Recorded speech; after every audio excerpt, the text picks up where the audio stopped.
નમસ્કાર. આવનારી વસ્તી ગણતરી માટે સૌથી જરૂરી છે એક હાથથી દોરેલો નકશો. ચાલો આને બનાવવાની રીત સમજીએ.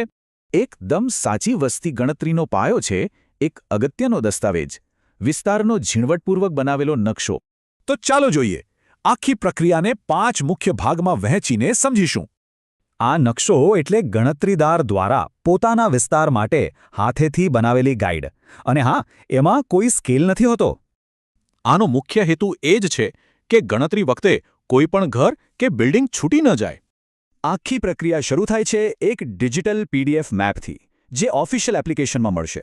સૌથી પહેલાં ઘરની દિવાલ અને છત શેનાથી બનેલા છે એના આધારે એને ઓળખવું ખૂબ જ જરૂરી છે.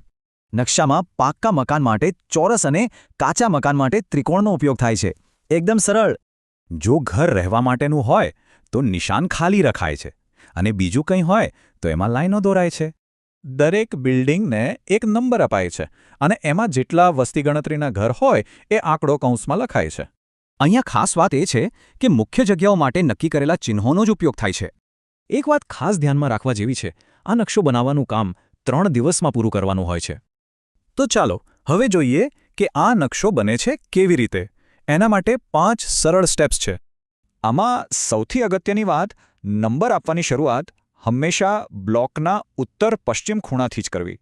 અને નંબર આપવાની રીત સાંકની જેમ, એટલે કે સર્પાકાર હોવી જોઈએ, છેક દક્ષિણ-પૂર્વ ખૂણા સુધી. શરૂઆત આમ થશે.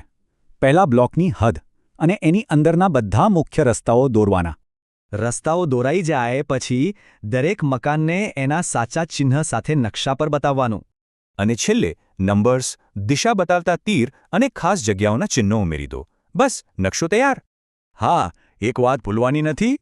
નકશાની કિનારી પર આજુબાજુના બ્લોકના નંબર પણ લખવાના છે. નકશો ફાઇનલ કરતા પહેલાં એને સુપરવાઇઝર સાથે એકવાર બરાબર ચેક કરી લેવું જરૂરી છે. આનાથી એ પાક્કું થશે કે કોઈ ભૂલ નથી અને કોઈ વિસ્તાર રહી કે બેવડાઈ નથી રહ્યો. આ નંબર યાદ રાખજો. આટલી કોપી જમા કરાવવાની છે. બધું બરાબર ચેક થઈ જાય પછી નકશાની 2 એકસરખી કોપી ચાર્જ ઓફિસરને આપવાની રહેશે.